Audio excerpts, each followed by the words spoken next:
Olá, companheiros. Então, mais uma vez aqui reunidos para o nosso estudo de pensamento e vida de Emmanuel.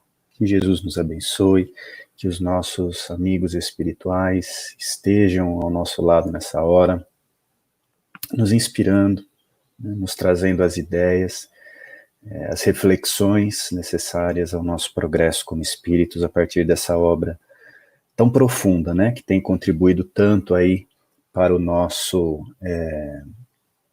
progresso, para as nossas ideias.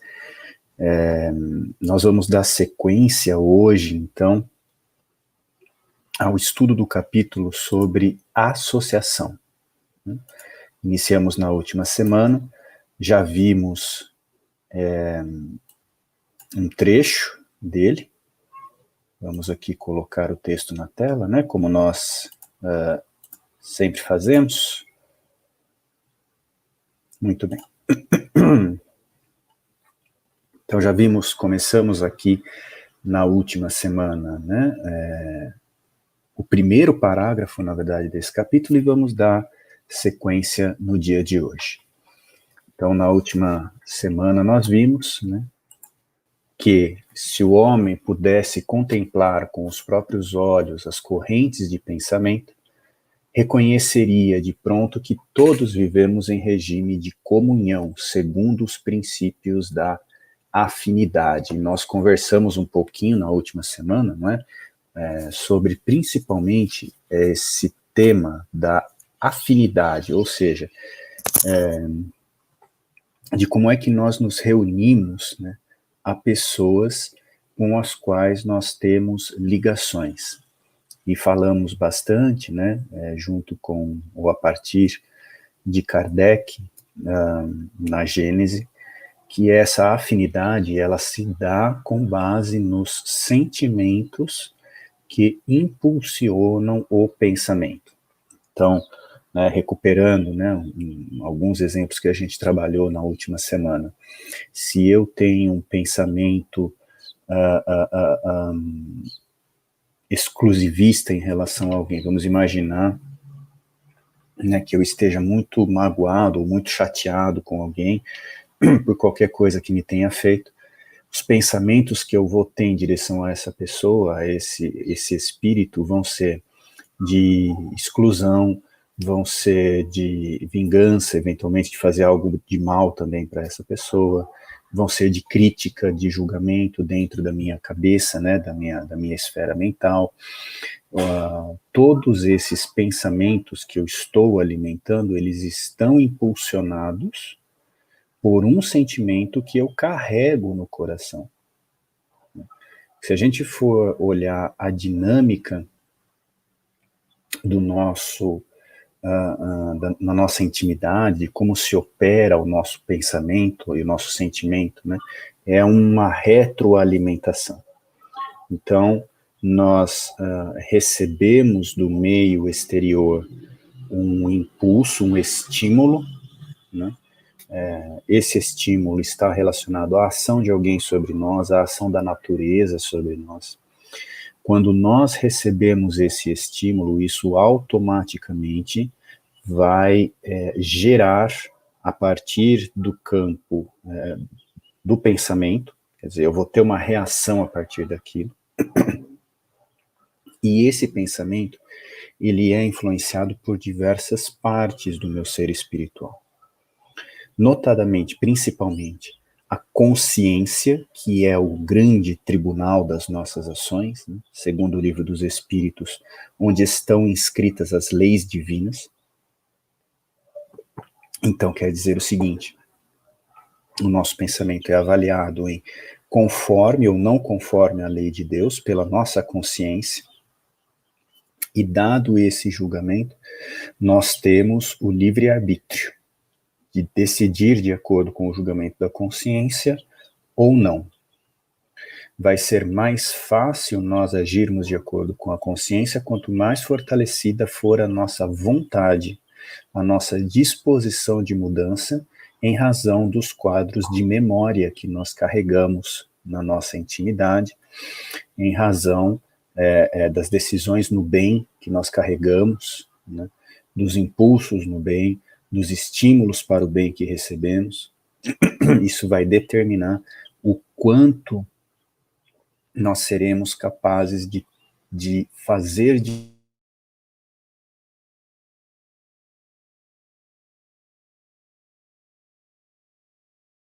diferente em razão do nosso passado. Acho que tivemos uma pequeno problema de sinal aqui. Vamos esperar que se resolva. Mas vamos lá, vamos em frente. Então, o que Emmanuel vai nos dizer aqui, continuando o nosso raciocínio, né? Esse pensamento que eu alimento, né, com o julgamento da consciência, ele é armazenado no meu perispírito, no seu teor vibratório, bom ou ruim, e no sentimento que vai ficar armazenado nas minhas teias perispirituais. Se eu tenho, por exemplo, um pensamento de sempre reagir quando alguém age mal contra mim, isso traduz e se acumula na minha intimidade como um sentimento de vingança. Esse sentimento de vingança, ele impulsiona o meu pensamento padrão, vamos chamar dessa forma, né? Aquilo que é a minha maneira normal de pensar. Nesse exemplo da vingança, é possível que qualquer situação que me ocorra no dia a dia, andando na rua, fazendo compras no supermercado, no meu trabalho profissional, dirigindo no trânsito, dentro do meu lar, né, quando alguém me faz alguma coisa, é natural que eu me sinta ofendido quando alguém faz algo que me desagrada, e ao me sentir ofendido, eu automaticamente penso em como reagir, né, de uma maneira a me vingar da pessoa. Em coisas simples como alguém faz alguma brincadeira comigo, e eu automaticamente respondo, né, não aceito uma brincadeira em relação a mim.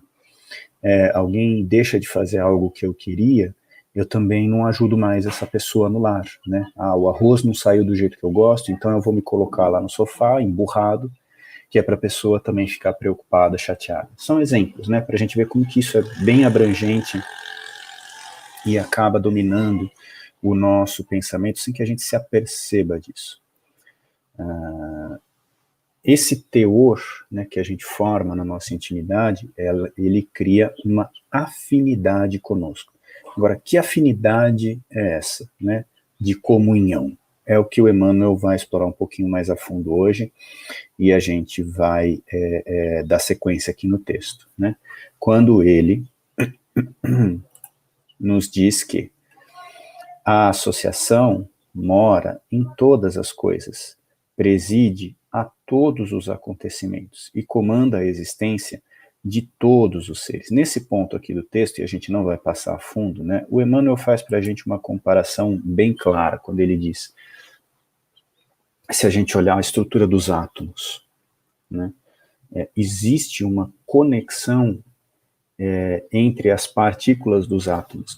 Quem vai se recordar, né, lá da escola, né, dos primeiros anos aí do ensino fundamental, ou mesmo do ensino médio, né, vai lembrar da estrutura do átomo, que tem um núcleo e tem elétrons gravitando em volta, né?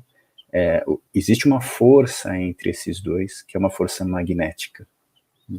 Quando a gente pensa num Sol e nos planetas, né, por que a Terra gira em torno do Sol numa órbita constante? Porque existe uma força gravitacional entre o Sol e a Terra, né? E com as descobertas da física quântica a gente poderia extrapolar isso para muitas outras situações, mas sem nos aprofundar no cientificismo, né? Mas olhando apenas para o nosso para as consequências práticas disso, né?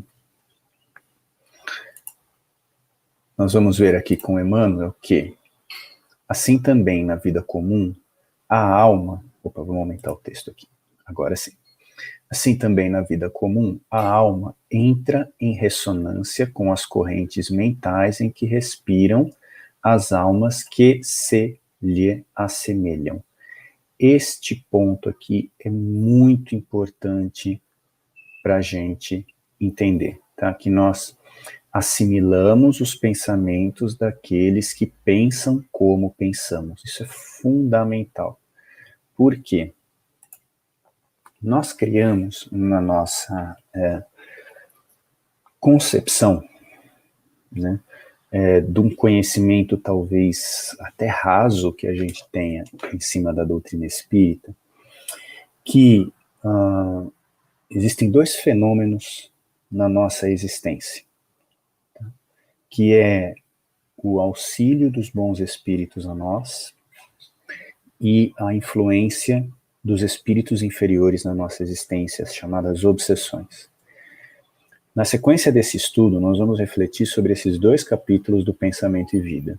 Nós vamos pular alguns e vamos direto para eles, porque eles têm uma ligação muito grande com essa ideia que Emmanuel está trazendo para nós aqui, tá? Então, se alguém tem curiosidade sobre o tema obsessão, sabe que nós já estamos estudando, né? Nesse exato momento. E depois nós vamos para o capítulo que fala mais diretamente do tema. Então, o que o Emmanuel está dizendo para nós aqui, desconstruindo um pouco isso? Que nós entramos em ressonância com as correntes mentais em que respiram as almas que se lhe assemelham. O que é ressonância? A ressonância é um fenômeno de reflexão de ondas. Tá? Quem já brincou de jogar pedra na água de um lago, por exemplo, e viu que as ondinhas vão se formando. O que é aquilo? Aquilo é um fenômeno de ressonância. A gente joga a pedra, a primeira ondinha se forma, e aí vão aparecendo outras, né? Essas outras ondinhas estão em ressonância com aquela primeira. Elas são impulsionadas por aquela primeira e refletem aquela primeira onda. O que isso quer dizer?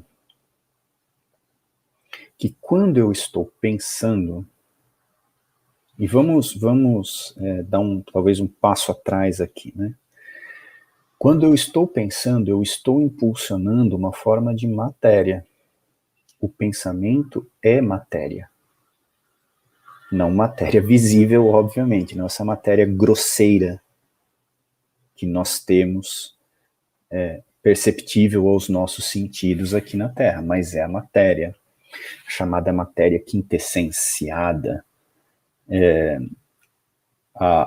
o que, como nós dizíamos, Kardec chamava do fluido cósmico universal, ou seja, essa matéria-prima base do universo, e que nós manipulamos por meio do pensamento.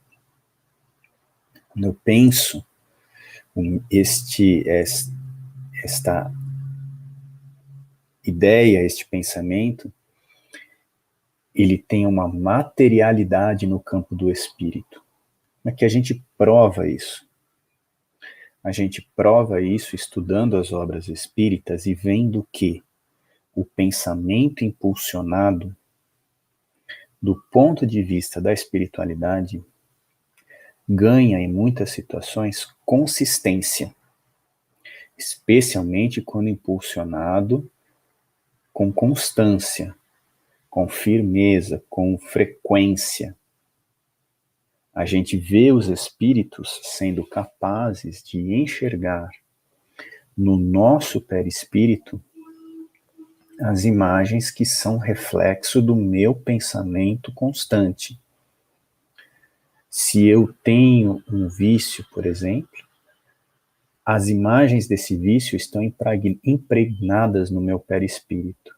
E um desencarnado é capaz de vê-las refletidas em mim. Existem, não só nas obras espíritas, né, mas relatos do próprio Chico Xavier, que muitas vezes recebia pessoas desconhecidas no recanto da prece, né, na sua casa, e sem que as conhecesse, apenas olhando para o campo mental delas, era capaz de identificar a problemática que elas traziam. Nós muitas vezes atribuímos isso à presença de desencarnados ao lado do Chico, ou à percepção dos desencarnados, o que era uma outra forma de mediunidade que sim, Chico Xavier trazia, mas muitas vezes, isso é relatos dele, não eram espíritos que vinham falar, era a própria percepção espiritual de Chico Xavier em relação, no perispírito, em relação às imagens perispirituais que aquele ser trazia para ele, né, no campo das ideias frequentes que trazia. Pois muito bem. Essa matéria mental, esse reflexo, ele não fica restrito ao perispírito de quem está pensando. O que Emmanuel vem nos trazer aqui é que a alma entra em ressonância com as correntes mentais. Ah, mas quando isso, Renato? Somente quando eu estou pensando? O tempo todo. Esse é um conhecimento que seria tão bom se a gente conseguisse permanecer sempre ligado a ele, né? No nosso dia a dia. De pensar que em nenhum momento da nossa existência nós estamos sozinhos. A gente vê tantos companheiros, pessoas queridas, né, que têm o anseio, o desejo, e às vezes até se desgastaram já pela questão de querer exercer a mediunidade. E 100% do tempo nós somos médiuns. 100% do tempo eu estou refletindo o campo mental daquelas almas com quem eu tenho ressonância, com quem eu tenho similitude. E vamos entender o que significa ter essa ressonância. Porque muitas vezes, voltando para a imagem da pedra caindo no lago, né, ou vamos pensar na tsunami no meio do mar, como que nasce uma tsunami? Nasce com um deslocamento lá na profundeza do oceano, de placas tectônicas que geram o movimento da água, e essa onda, ela vai, cada vez que ela vai passando, ela vai aumentando, ela vai se tornando mais frequente, mais constante, vai ganhando um tamanho enorme. O que quer dizer que na onda mental em que nós escolhemos estar em ressonância, nós nos tornamos cada vez melhores, cada vez mais hábeis naquilo. Se for uma onda mental relacionada a prejudicar, a fazer o mal, a me impor, a qualquer elemento relacionado à personalidade, eu vou ser cada vez melhor nela. Ou cada vez pior, né? E é isso que tem alimentado as nossas existências durante milênios. É por isso que nós, muitas vezes, encontramos grandes dificuldades no nosso processo de mudança, se não estivermos decididos. Falamos da vontade, né? Em algumas semanas atrás. Se nós não tivermos uma vontade devotada a promover as mudanças que nós sabemos que são necessárias, é muito difícil realizar isso, porque são milênios vibrando na mesma faixa, na mesma onda de ideias e sendo alimentado pelos espíritos. Não durante um processo, durante um dia em que eu me sinto mal, 100% do tempo. o tempo todo. E mesmo quando não estou com aquele pensamento. Se eu sou um sujeito vaidoso, né, que tem o tormento do prestígio, 100% do tempo, eu estou ligado a espíritos que carregam a mesma característica de toda a Terra. Não tem um espírito do meu lado. Tem um espírito, aliás, tem bilhões de espíritos na mesma faixa de ideias e de vibrações que eu carrego. Vamos prestar atenção, gente, como aqueles espíritos ainda não devotados ao bem, como eles trabalham, por exemplo, com as mídias, tanto mídias sociais quanto mídias de imprensa tradicionais, para nos arrastar a faixas de vibrações onde eles atuam. Sobre mim? Não, sobre a humanidade toda. Não estamos falando de 2, 5, 10, estamos falando de uma faixa de vibração, de faixas de vibrações que existem na Terra, com as quais nós nos afinizamos ou nos afiliamos, sem perceber. Então, quando eu tenho acesso a uma informação e eu me ligo a ela, eu me ligo a um campo de ideia, a um teor vibratório que ela carrega consigo. E todos nós estamos sujeitos a isso, a essas influências. E mais do que isso, as fraquezas que nós ainda carregamos na nossa intimidade. Então, como nós dizíamos, né, que bom seria se no nosso dia a dia a gente conseguisse, antes de falar, antes de ler, antes de assistir, antes de fazer qualquer coisa, pensar, bom, nessa hora é como se eu estivesse num corredor com milhões de portas e eu estou escolhendo entrar por uma porta. E quando eu escolho entrar nessa porta, atrás dela eu vou encontrar bilhões de almas que pensam como eu pensarei agora. Se a gente conseguir, né, quando a gente conseguir tomar esse impulso, quando nós estivermos com essa maturidade espiritual, nós vamos selecionar muito melhor as nossas experiências na Terra.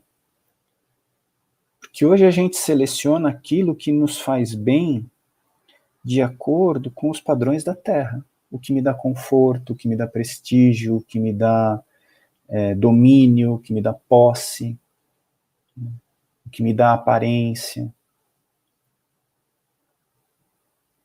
Quando eu passo a escolher conscientemente, eu vou assistir tal conteúdo, eu vou ter tal vivência, porque eu quero ter ligação com os espíritos que pensam no bem.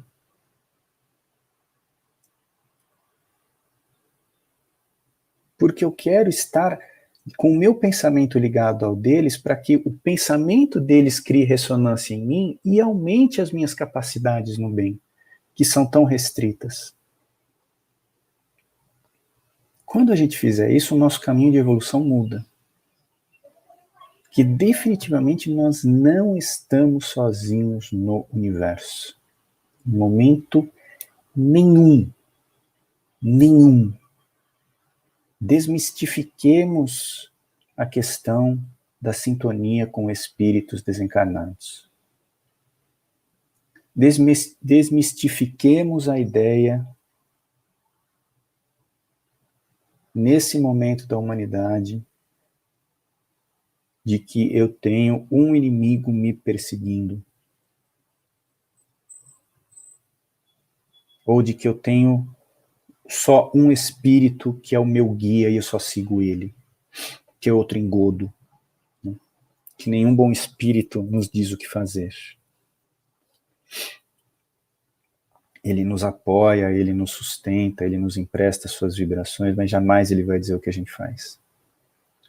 Abandonemos essas ideias exclusivistas e confortáveis que permitem que a gente jogue a responsabilidade por nós mesmos para outros espíritos. Porque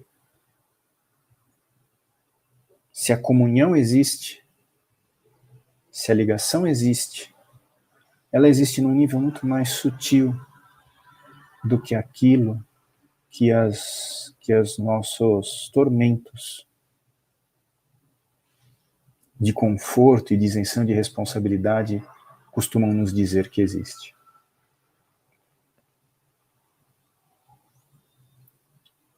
Pensemos que nós estamos escolhendo a cada segundo na Terra qual é o nosso grupo de convivência. E nós temos tantas possibilidades dos que querem nos auxiliar. Mas nós precisamos ser fortes o suficiente para renunciarmos àquilo que nos dá prazer.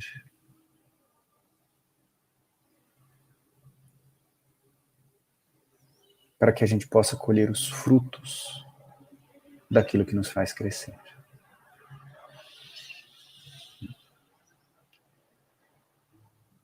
Para que a gente possa assimilar pensamentos no bem, é preciso que nós comecemos pensando no bem.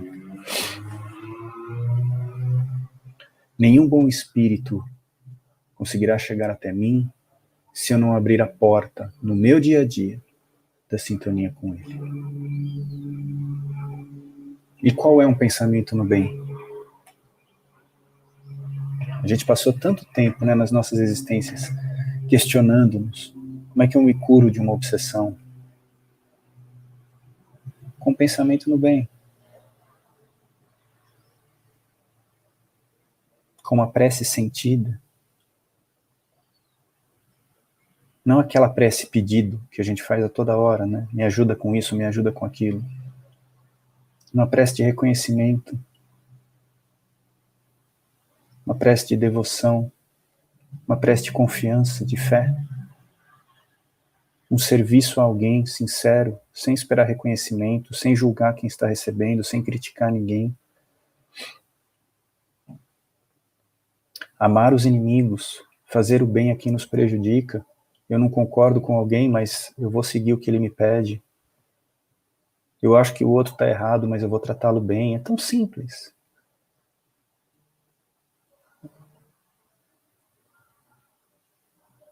São essas ações que nos colocam no padrão de sintonia dos espíritos superiores.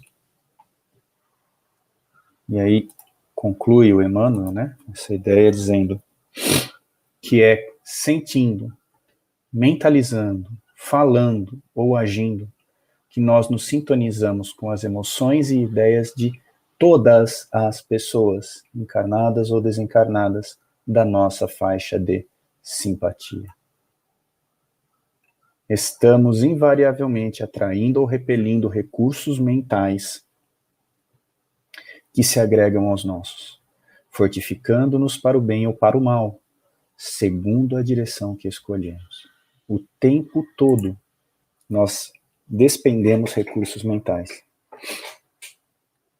Se nós nos alimentamos do alimento físico, nós também nos alimentamos do alimento espiritual. Que alimento espiritual é esse? Ideias. O que quer dizer que passa a fazer parte do meu perispírito, vibrações e energias, segundo Emmanuel, de todos os espíritos que estão na minha faixa de simpatia, ou que pensam como eu penso. Todos os espíritos encarnados ou desencarnados.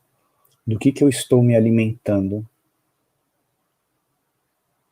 E eu não vou conseguir responder essa pergunta se eu não conseguir entender qual é o meu pensamento típico.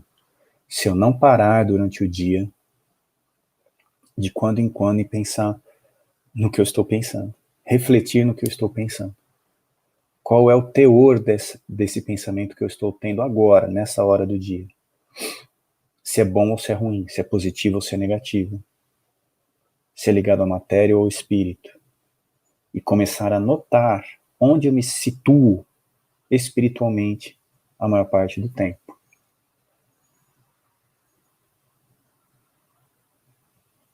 Isso está criando o meu presente e o meu futuro. Era isso, meus amigos, que nós tínhamos para hoje. Bastante importante, né? Informação bastante densa que pede reflexão de todos nós. Nós, como sempre, estamos à disposição, né, para os contatos aí por meio do mundo virtual, para trocarmos ideias, tirarmos dúvidas, né, por todos os nossos canais no Facebook, no YouTube, mensagens diretas, comentários aqui nos sites, para a gente poder elucidar e crescermos juntos, né, nesse grande desafio para todos nós. Que nós tenhamos uma semana de muita atenção nos nossos pensamentos, especialmente nessa fase, né, de tantos conflitos, tanta conflagração, tantas ideias perturbadas que estão sendo trazidas até nós, né, através das mídias, numa hora de verdadeiro cuidado com a questão da saúde, que nós continuemos nos lembrando de fazer preces pelos que sofrem, que nós não fiquemos no campo da lamentação apenas, da dúvida,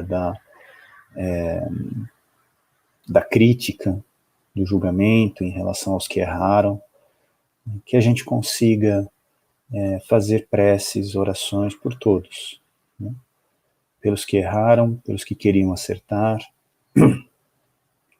pelos que sofrem principalmente, e não nos esqueçamos de muitos que estão desencarnando, né? Muitos, e em razão do momento da Terra, a grande maioria sem qualquer discernimento da vida espiritual.